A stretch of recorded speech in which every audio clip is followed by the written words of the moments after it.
If you're making talking head YouTube videos, you've probably come across a thing called teleprompter, or at least seen them being used in movies or in news. In the past few years, I've actually seen quite many YouTubers start using these teleprompters more and more. So I thought maybe to help you out and help you with the decision if you actually need one or not, if you're considering of getting one. So in this video, let's take a look at what's so good about them and what is not, because sometimes it is better not to have it. By the end of the video, I'll also give you some tips on how you can test yourself if you need one or not before you actually throw some money at them. My name is Toms Jurjeks. Let's go! There are several great benefits for using a teleprompter. I've been on both sides, making videos without and with it. The biggest benefit I see is the time you save. Well, sort of. Let me explain. You save an enormous amount of time while you record the video and also when editing. I mean, enormous. It's actually quite ridiculous, but I usually do the whole video in one take. It doesn't matter if it's a 3 or 10-minute video. Worst case scenario, I do 2 takes. Actually, today I've done like 5 already. Anyways, as you've noticed, I also don't have almost any jump cuts.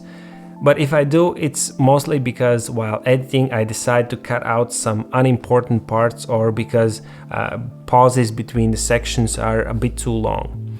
When it comes to editing, oh my, it's just so easy. Because you literally have just one video file. You add an audio track, you synchronize both of them, good to go.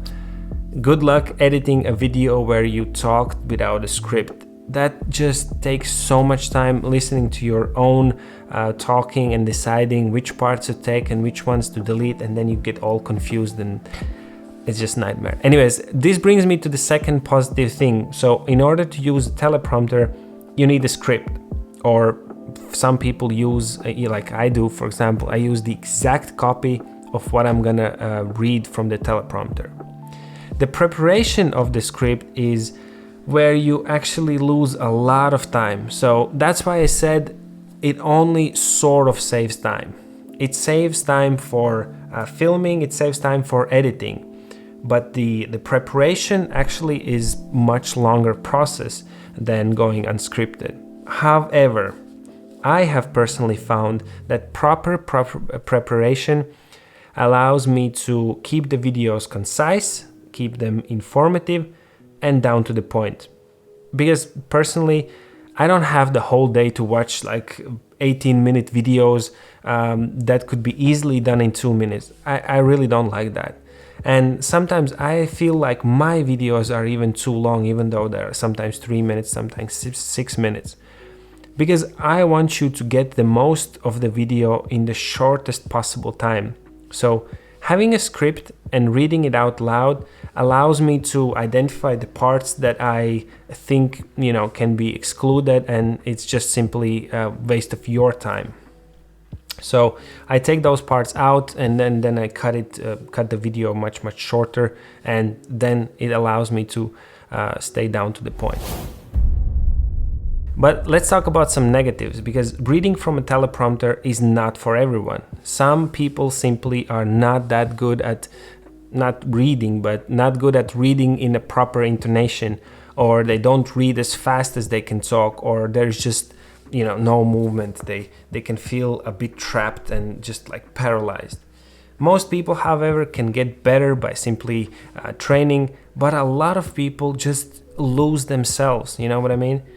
Some are absolutely amazing in front of the camera without any scripts.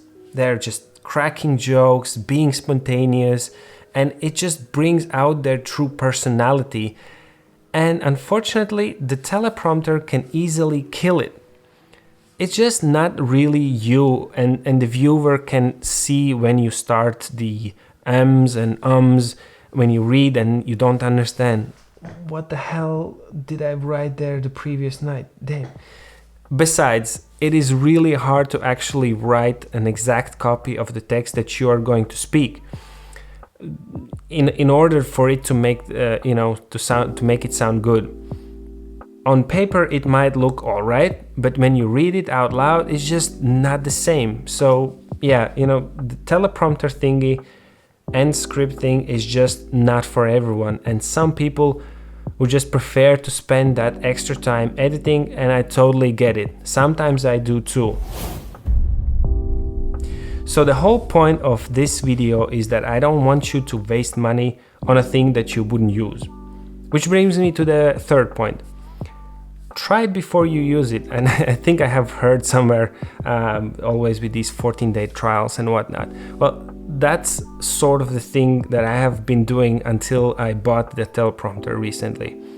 It's funny and it's ridiculous, but I'm not ashamed to show it to you. The way the teleprompter works is that you need a projector that displays the text on the one-way mirror, right? And as it happens with the budget teleprompters, this projector is usually your phone or iPad. So what I've been doing is I just downloaded the teleprompter app on my phone. I put the phone on top of the camera and read the text. Of course, you sort of can see that I'm not really looking directly in the lens, and it's super unsafe too, by the way, as the phone can fall at any moment. Hey, but it works. It's just budget option, you know. It works at least for testing out if this is for you or not, because I've been using several apps and trying it out, and I know the teleprompter works for me, but for some people it doesn't work. So I said, before you invest the money, just try it with an app, try it with your phone. You don't necessarily need to record the video, you just try it out, try read, or maybe record and see how it goes for you. When it comes to the apps, I've tried several, and most of them are free, but they come with some annoying commercials and ads.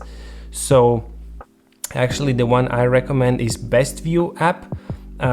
It comes with it comes for iPhones and Androids, and yeah, there is a remote if you buy the teleprompter, but you don't necessarily need that, because you can hit the record on, like, make it scroll on the phone itself, and it just starts scrolling, and with the finger you can scroll up and down. So you don't really need the remote unless the screen is really far. But for trying it out, for testing, it's good enough. As I mentioned before, teleprompters are hella expensive for what they are, and unfortunately, buying a really cheap one will simply be a waste of money for a product that you can't even use. So check out this next video I made on why you shouldn't buy a cheap teleprompter and what is the cheapest one you can actually put your money towards.